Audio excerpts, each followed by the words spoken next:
Good morning. I'm Pete McClinsky, Communications Director with Campaign Life Coalition.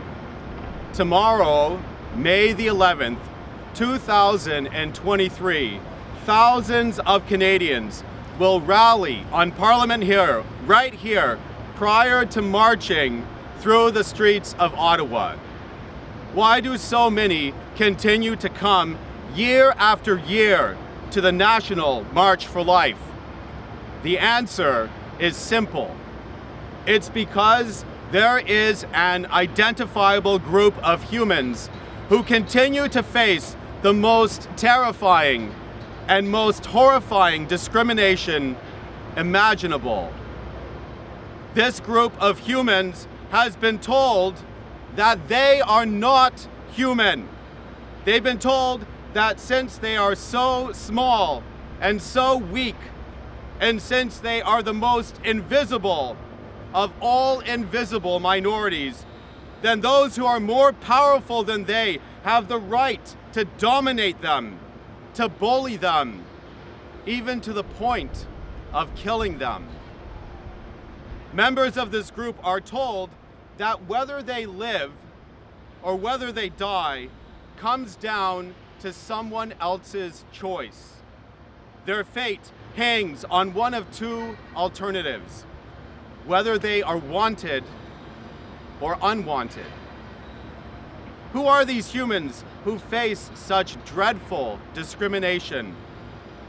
They are the human children living inside the womb. Canadians continue to recognize the injustice faced by this group since 1969. On May 14th of that year of infamy, Pierre Elliott Trudeau decriminalized abortion. An estimated 4 million Canadian children have been eliminated by abortion in the past 54 years, claiming some 100,000 lives a year. Abortion remains the leading cause of death in Canada, followed by cancer and by heart disease.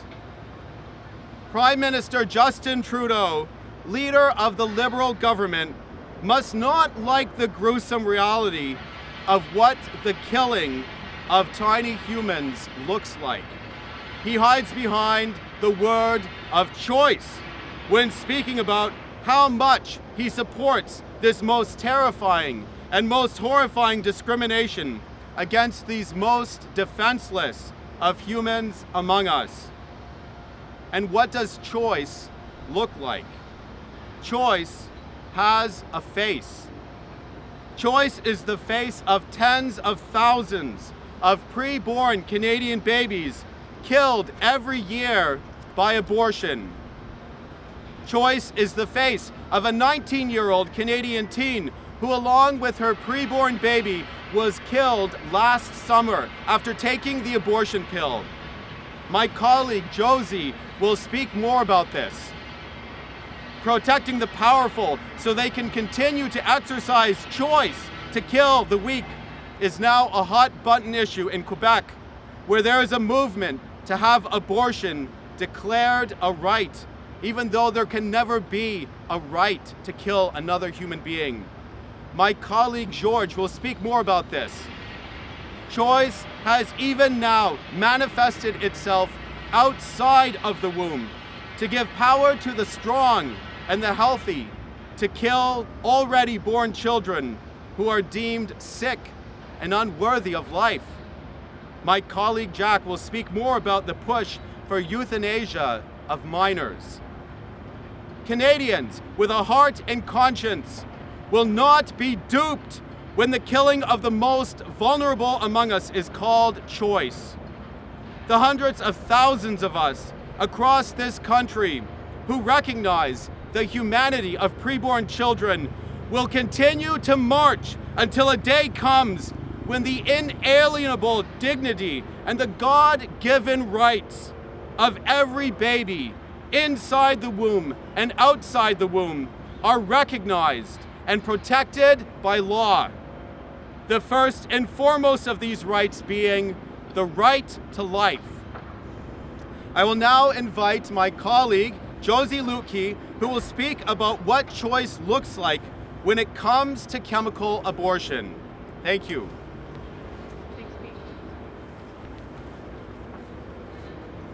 The abortion debate in the United States is lively and flourishing. And thankfully, so too are many more preborn children there.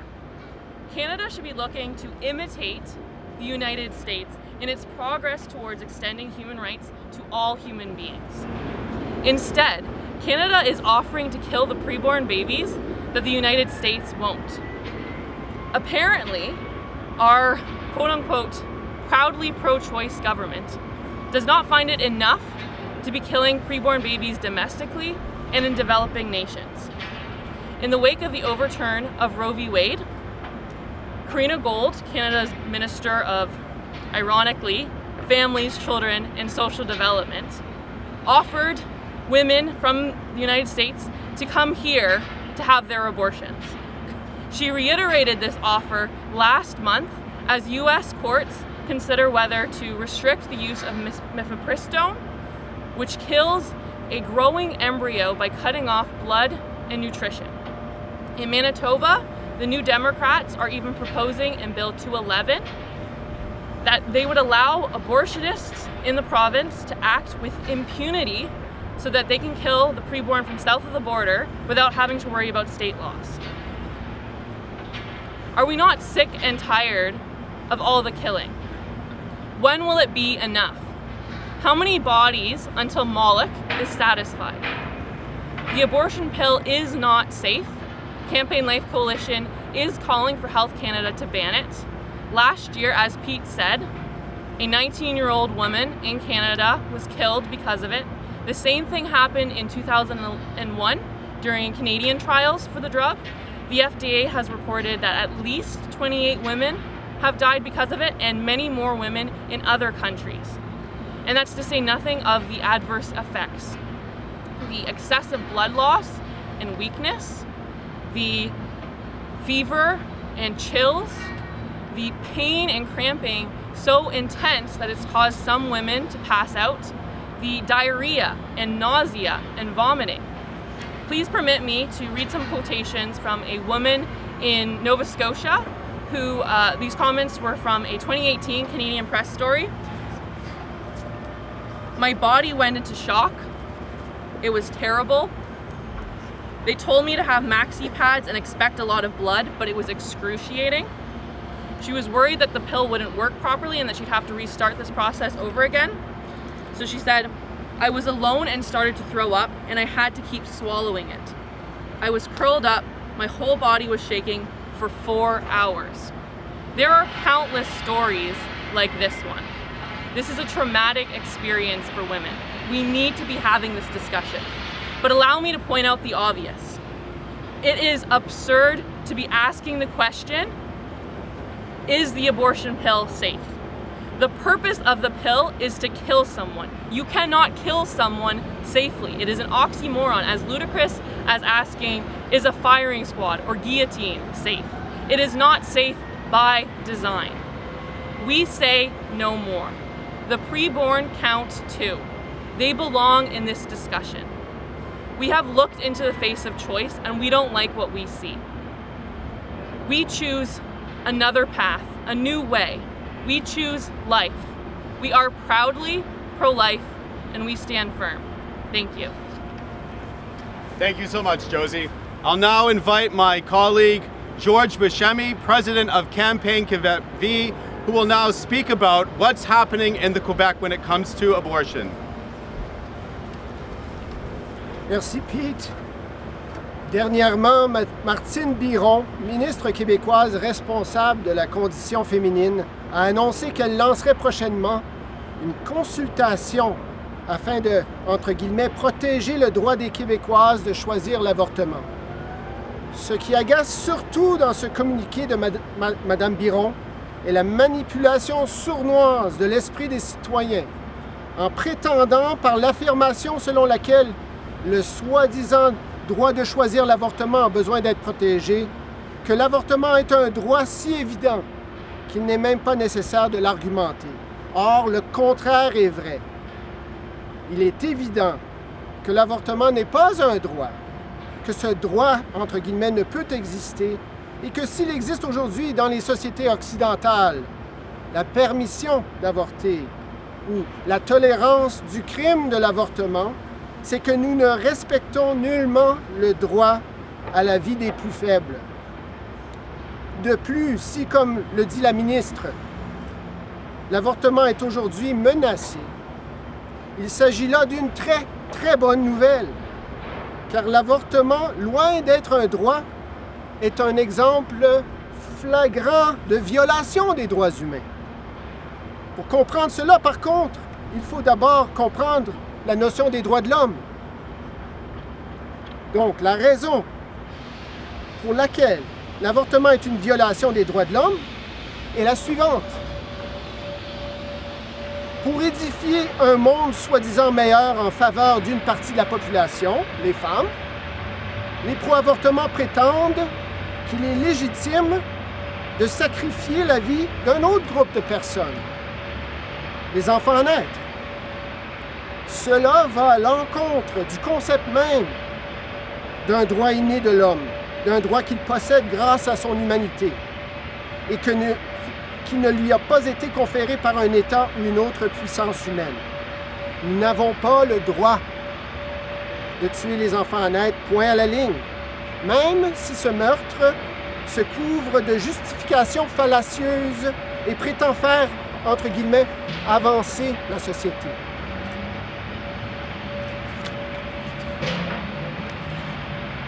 Finalement, et c'est la triste réalité, je crois que beaucoup de personnes pro-avortement, s'ils prétendent promouvoir les droits de la personne, n'y croient pas vraiment. Plusieurs d'entre eux ont une vision purement matérielle de l'existence. Tous les humains, et pas seulement les bébés, ne sont que des amas de cellules, finalement. Les droits n'ont aucune prise sur l'état de matière, mais bien sur les êtres humains, dotés d'âmes immortelles créées directement par Dieu. Au fond, sans conception du divin et du spirituel, tout devient matière à posséder ou à jeter, et les droits de l'homme s'évaporent. Ne reste que la volonté du plus fort au détriment des plus faibles, ce que nous voyons aujourd'hui se manifester de multiples façons.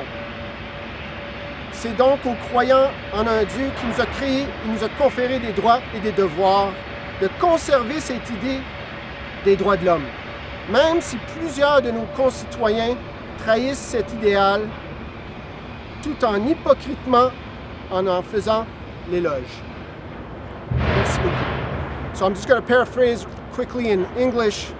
Martine Biron, Minister of Women in Quebec, pretends to want to save the rights to abortion in that province. But that's a fallacy. There are no rights to abortion because fundamental human rights are about protecting minorities against the tyranny of a majority. Right now we have in Quebec and elsewhere in the West a very vulnerable minority, the unborn children, who are being overpowered and killed by a majority decision. Human rights are meant to protect that kind of minority. After World War II, when the Declaration of Human Rights was promulgated, it was a minority that a lot of people had in mind. Today, that minority is now the unborn. And so, when people say we want to protect women's rights, that is a lie. What they're perpetuating is an injustice against a minority that people cannot or will not recognize, and it's time that that changes. Thank you. Thank you, George.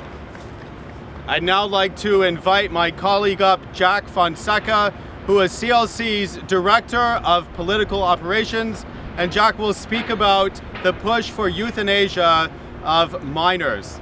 Thank you very much, Jack. Good morning.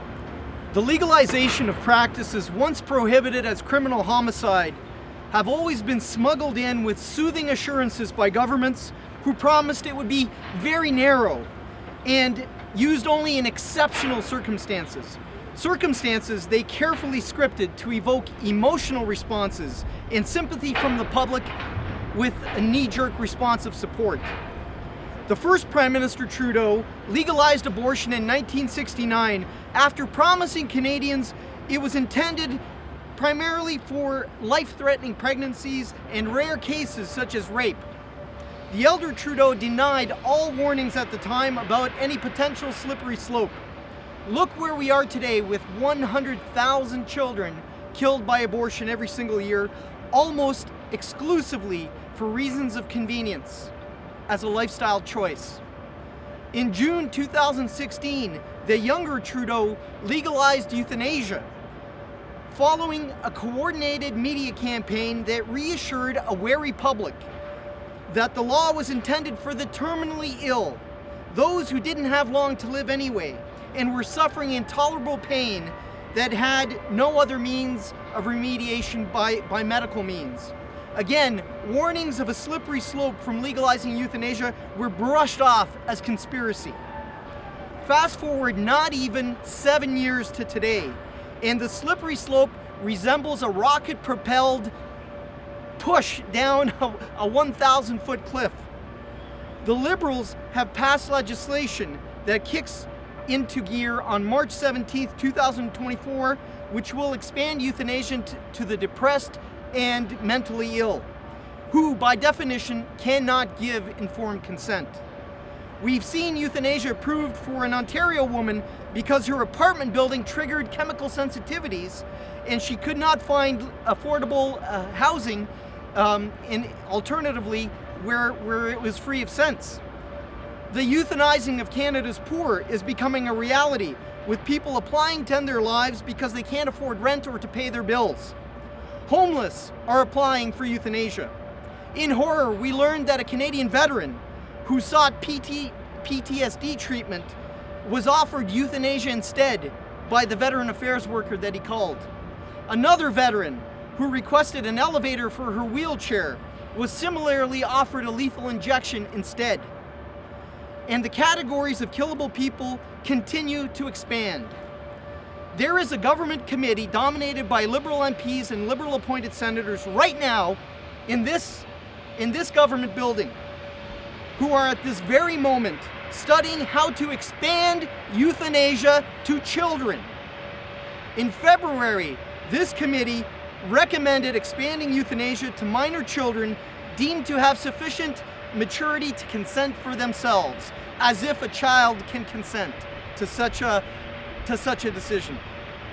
A Quebec doctor appeared before this same committee and actually argued for euthanizing babies in their cribs. Yes, he argued to legalize infanticide under the umbrella of euthanasia.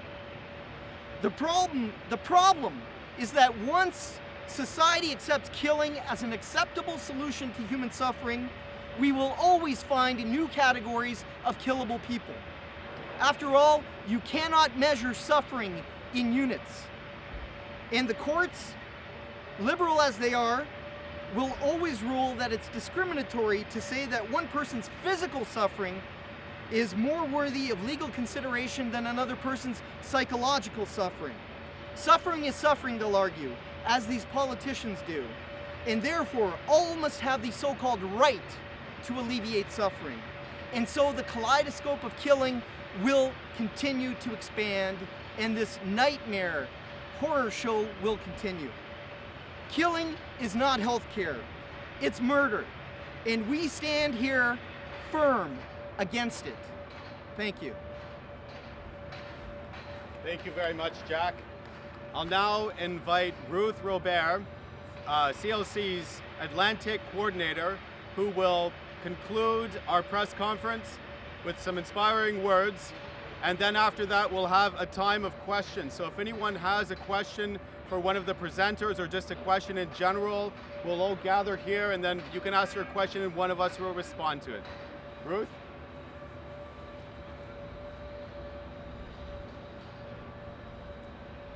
The National March for Life tomorrow will see thousands of Canadians coming to witness that life is valuable from the moment it begins until it naturally ends.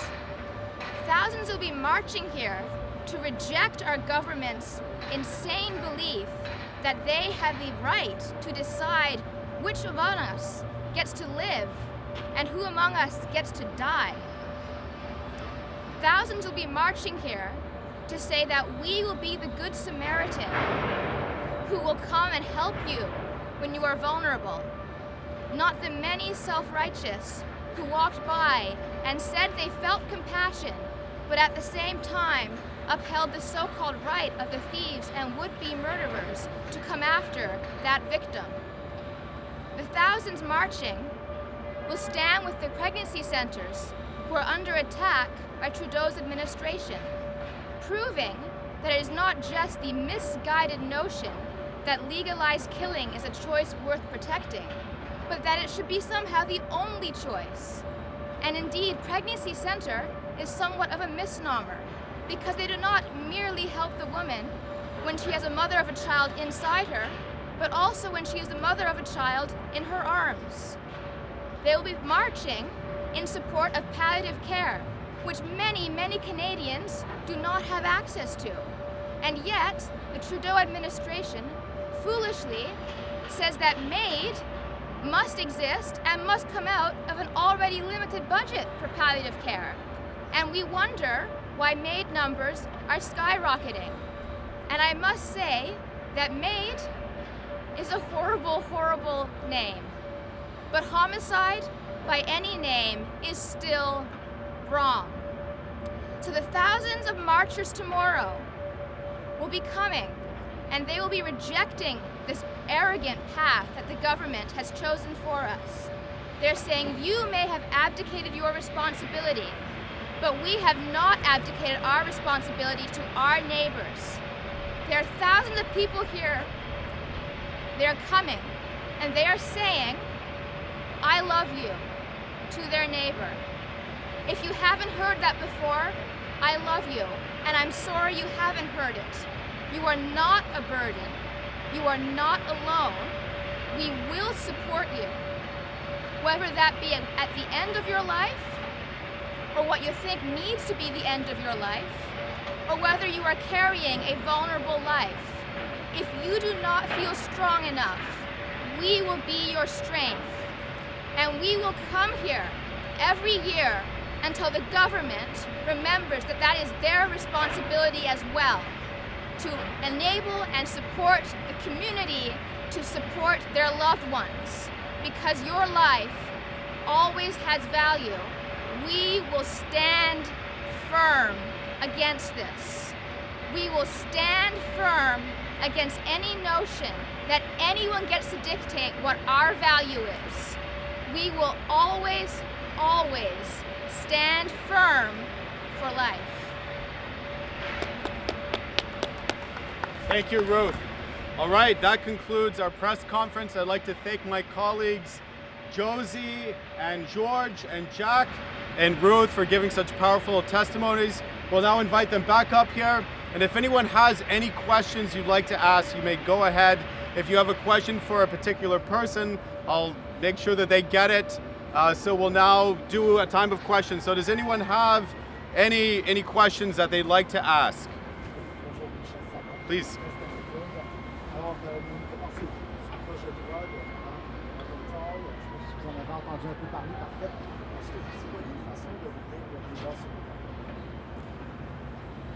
Toute reconnaissance qu'une femme enceinte, il y a une différence entre une femme enceinte et une femme qui n'est pas enceinte, je dirais, contribue à sensibiliser le public quant à la vie à l'intérieur de cette femme-là et que ça change la donne.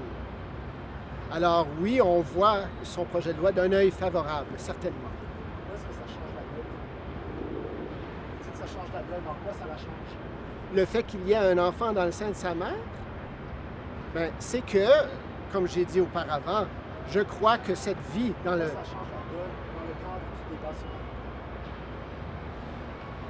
Ça fait en sorte que, tranquillement, les gens viennent à comprendre davantage, toujours d'une façon tranquille. Donc, une pédagogie, je dirais, de la vie, que la vie au sein de la mère est une vie qui a une valeur intrinsèque. Et donc, c'est un projet de loi qui mène dans la bonne voie d'une compréhension de cela. Vous avez accusé le gouvernement du Québec de manipulation sournoise sur ce journaux-là. N'est-il pas justement à l'inverse une manipulation sournoise que justement passer par l'affirmation que ce soit un facteur aggravant de l'agression des femmes enceintes pour venir se discuter d'avortement?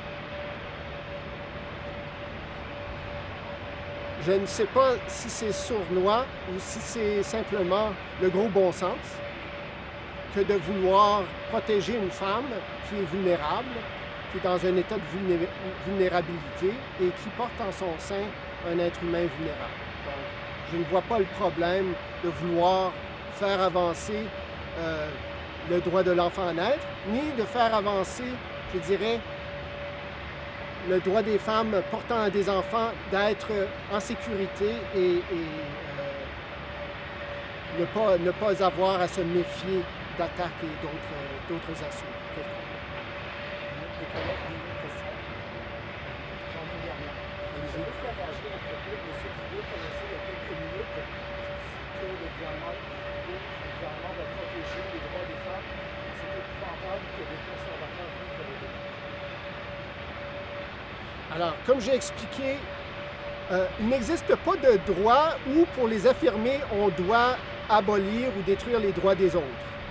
Alors, dans le cas de l'avortement, quand on, soi-disant, affirme le droit des femmes de choisir, ce que l'on fait, c'est qu'on supprime les droits des enfants à naître d'une minorité qui est bafouée. Donc, ce qu'il dit est un mensonge, finalement.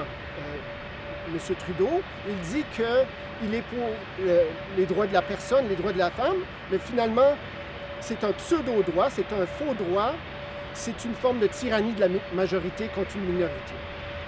La minorité étant les enfants à naître. Donc, ce qu'il reproche à Cathy Wagenthal, c'est en fait de faire le bien. C'est si ce n'est pas vraiment explicitement de reconnaître la vie de l'enfant à naître, parce que elle ne parle pas de l'enfant à naître en tant que tel, mais plutôt de la femme enceinte. Il y a certainement quand même une reconnaissance du fait que la femme enceinte, ce n'est pas la même chose qu'une femme qui n'est pas enceinte. Et ça, on s'en réjouit. Thank you, George. Any more questions? We're all available if anyone has any questions about anything, the March for Life, maybe a related question, or are they all done? Any more? Going once? Yes. Sure. I would encourage judges to consider physical or emotional harm to a pregnant victim as an aggravating factor during sentencing. Trudeau just said that he believes the Conservatives are trying to reopen the abortion debate. Do you agree with that assessment, and what is your reaction to the bill? I'll invite my colleague Josie to respond to that. Thank you. I spoke to MP Catherine Wagenthal about her bill, and I think she made some comment along the lines of she could table a bill about literally any subject, and at this point the Liberals would accuse her of wanting to reopen the abortion debate. There is no mention of the preborn in the bill. It is just about protecting pregnant women from assault. So if the Liberals are truly pro-women, as they claim to be, as they should be, they should support this bill. The fact that they want to use this to fearmonger just speaks to the fact that they care more about abortion than they do about protecting pregnant women from harm. So I'm speechless at the fact that Trudeau, again, it literally doesn't matter what's in the bill. That's what they want to make it to be about. So it's unfortunate because at the end of the day, it's pregnant women whose lives are sometimes on the line, and MP Cathy Wagenthal is just trying to keep them safe. My English colleagues will be more than happy to get the tape. So, do you see any way this bill is trying to open the debate on abortion? we would like to open the debate on abortion. The bill is not doing that. It is solely about protecting pregnant women. So she tabled an earlier iteration, the Unborn Victims of Crime Act. I believe it was 2016. It was a few years ago. That did have mention of the preborn and recognizing them as an additional victim in a crime against a pregnant woman. This bill does not do that. So that bill failed. So the bill that Kathy Wagenthal is tabling now has no mention of the preborn. It is solely about... I mean, I want to protect pregnant women from violence. I don't think that's necessarily a exclusively pro-life position. I would hope pro-choice people would want to do that too. If they don't think that, then I'm happy to say, sure, that's a pro-life position. We as pro-lifers don't want pregnant women to be harmed. If somehow someone's seeing that as reopening the abortion debate, I would question them. What does that say about you that you view that as reopening the abortion debate? It's about protecting pregnant women. Do we not think that pregnant women are deserving of protection? Thank you, Josie. I'd like just to do a little amendment to that as well. It's actually Justin Trudeau who is constantly reopening the abortion debate. Every time he opens up the coffers of the taxpayers and pours money into the abortion industry. Just recently, yesterday, he again said that he's pouring money into the abortion industry to expand access to abortion. It's actually Justin Trudeau who is opening the abortion debate every time he goes on social media and says that he defends a woman's right to choose, as if abortion is hidden under the euphemism of choice when it's actually the slaughter of a preborn child. It's Justin Trudeau who is opening up the debate of abortion every time he promotes sexual and reproductive health care, a euphemism again for abortion. And Canadians are tired of this language of reopening the debate. The debate is open. It's been open since 1969 when Justin Trudeau's father decriminalized abortion.